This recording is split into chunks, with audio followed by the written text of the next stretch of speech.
Hello there everyone, GrimmChorizo here, and this is Wrestling Roundup, the show where I give you this week's wrestling news, rumors, and recap. So, it has been a crazy good week for wrestling, specifically WWE. We had Battleground last Sunday, we had the first Monday Night Raw after the brand split, and the first Smackdown Live after the brand split, and there is so much to talk about. So we're going to go ahead and start with the results from Battleground. Sasha Banks and her mystery partner, Bayley, defeated Charlotte and Dana Brooke.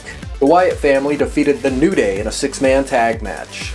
Rusev retained the United States Championship against Zack Ryder. Sami Zayn defeated Kevin Owens. Natalya defeated Becky Lynch. The Miz retained the Intercontinental Championship against Darren Young due to a double disqualification. It was kind of an odd ending, but it was ruled a double DQ. John Cena, Enzo, and Cass defeated The Club. And in the main event, Dean Ambrose defeated Seth Rollins and Roman Reigns in a triple threat match to retain the WWE Championship. Now, I thought that Battleground was a hell of a show. Kevin Owens and Sami Zayn's match was just phenomenal. Definitely match of the night. It was awesome to see Bayley as the mystery partner when I had expected it not to actually be her. That match was very fun and exciting. Becky and Natalya had a pretty good match. It was, you know, it didn't get the crowd going, but it was a pretty good match. The main event, very good, and it was nice to see Dean Ambrose get the win when I expected Roman or Seth to win and bring the title to Raw. So the next night was Monday Night Raw. It was the start of the actual new era. We had a brand new set, brand new logo, a new intro, new graphics, new theme song, Enemies by Shinedown, much better and much more fitting for Raw. The set was basically more like the SummerSlam 2013 set. They moved the commentators table. Instead of being next to the ring, they put it back over on the stage on its own little platform area. They used new camera shots. They had the red ropes. It was a completely different feel, and I loved it so much. It felt like just watching a brand new show.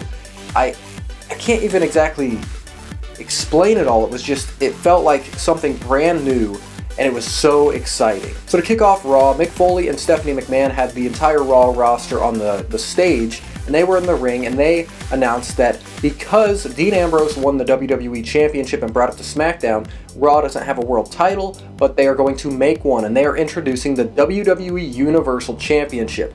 Now, some people might not think it's the best name, but I think it's okay, other than the fact that it's basically like, well, you have the World Championship, well, we have the whole universe.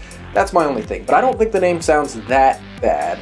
They then decided that the WWE Universal Champion would be determined at SummerSlam, and Seth Rollins was automatically in that match. They then made 2 Fatal 4-Way matches for Raw, and the winner of those 2 Fatal 4-Way matches would face each other in the main event. The winner of that match would go on to SummerSlam and face Seth Rollins for the new title. The first Fatal 4-Way match saw Finn Balor defeat Rusev, Cesaro, and Kevin Owens in a hell of a match. The second Fatal 4-Way match saw Roman Reigns defeat Chris Jericho, Sheamus, and Sami Zayn. Another thing that was brought back to Raw that was very cool was we saw squash matches that featured actual jobbers. Instead of using the actual talent that WWE has, instead of throwing out Bo Dallas or Heath Slater to get destroyed, they used no-name jobbers. This makes your talent still look strong, and especially the ones who are doing the squashing. So we saw Nia Jax go out and squash, I think her name was Britt Baker, and it made Nia look like a monster. We saw Braun Strowman squash a jobber named James Ellsworth, and Braun has a new song, a new look. He's like shaved his head here and has his hair back in a ponytail. I think it looks better. So we saw squash matches. We also saw in-ring interviews and after-match interviews on the side of the ring. Completely new stuff. It's just a completely different presentation from Raw, and I love it. In the best match of the night, for sure, Sasha Banks defeated Charlotte to become the new WWE Women's Champion. So awesome. Amazing match between Sasha and Charlotte, and so awesome to see Sasha finally get that title and Charlotte to finally lose it. Now, Charlotte has been a good champion, but it's been one of those reigns that it's dragged, and it's been kind of boring and stagnant, and it really needed a change, and Sasha was the perfect person to do it.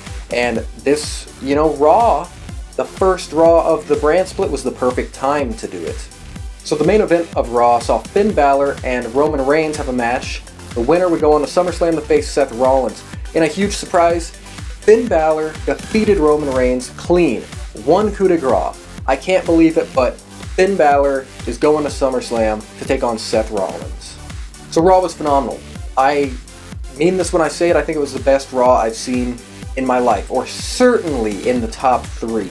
Just so good. Everything was exciting, fresh. You got to see where the direction was going towards the next pay-per-view, and the biggest thing was just the presentation was different and just exciting. So the next night was the first episode of Smackdown Live. I'm not going to be calling it Smackdown Live every time because I think it's a little dumb to have to call it Smackdown Live. But either way, it was Smackdown, it was live, it was the first episode. Like Raw, Smackdown also had a new stage, a new set, blue ropes. Obviously the stage is and the set is different from Raw, thank God. It would have been pretty lame to have them have the same set. But the commentary table is by the ring, so differentiating from Raw there. They used different camera work also, but it was different from what Raw was providing. They had a new theme song, but it was just done by CFO $. Unfortunately, it wasn't an actual band like Raw got, but the presentation of SmackDown was definitely different than it was, the past few weeks. So to kick off SmackDown, Daniel Bryan and Shane McMahon revealed the main event was going to be a six-pack challenge where the winner would be the #1 contender for Dean Ambrose's WWE World Championship at SummerSlam. That match was going to consist of John Cena, AJ Styles, Bray Wyatt, Dolph Ziggler, Baron Corbin, and the sixth participant would be determined in a Battle Royal that happened right then and there. The Battle Royal was won by Apollo Crews. Randy Orton made his in-ring return. He had a match with The Miz and defeated him in quick fashion. Heath Slater, who was not drafted by Raw or SmackDown, showed up in street clothes, beat up a jobber, got on the mic, and then was gored by returning Rhino. There was also a return vignette for Shelton Benjamin, who is going to be returning to SmackDown soon. So the main event, the six-pack challenge, was surprisingly won by Dolph Ziggler. So at SummerSlam, it will be Ziggler vs. Ambrose for the WWE World Championship. So I thought that it was a fine episode of SmackDown. It was not what I would have done for the first episode of SmackDown. It didn't really utilize the talent as well as I think they should have. The main event was pretty damn good, and it was a nice surprise seeing Ziggler get the win and actually get a shot at the title in the future. But they didn't use American Alpha. They'll be debuting next week. The women's segment was basically just Becky and Natalya having a pretty good match, and then all of the women of NXT, SmackDown coming out and kind of cutting a promo. It didn't really showcase them, it just said, here's all our women, we don't have many. So SmackDown versus Raw. The winner of this week goes to Raw. I just thought that it was a better overall show. It has 3 hours, but I don't think that that's a good enough reason why SmackDown couldn't have lived up to it. But Raw, it had a hell of a debut with Finn Balor winning 2 matches, going on to SummerSlam, fighting for the new title, announcing a new title, the return of squash matches that actually make people look pretty good. A huge title change with the Women's Championship and Sasha Banks, and a hell of a match there. So I just got to give it to Raw this week. So as of right now, the 3 matches announced for SummerSlam are Brock Lesnar versus Randy Orton, Seth Rollins versus Finn Balor for the WWE Universal Championship, and Dean Ambrose defending the WWE World Championship against Dolph Ziggler. So SummerSlam's looking pretty good so far. Speaking of Brock Lesnar, it was announced that he will be returning to Monday Night Raw next week. Also next week, on NXT, Bobby Roode will be making his debut. Apparently WWE has released ZZ, who was from Tough Enough last year, and I cannot blame them. I can't believe they kept him for a year. Holy shit. In some non-WWE news, Lucha Underground announced that their Season 3 will premiere on September 7th, which is awesome because last year we had to wait like half a year just to get to Season 2. But we won't have to wait too long for Season 3. So thanks for watching this week's episode of Wrestling Roundup. There was a lot to talk about now with this draft. I think it's going to make these longer and have more to talk about because 2 specific shows with a lot more exciting things happening. Each week I'll be trying to pick a winner between Raw and SmackDown, and this week it went to Raw. But maybe SmackDown next week will put on a better show. Guess we'll have to find out. But thanks for watching. I hope you enjoyed, and I hope you'll come back next week. See you later.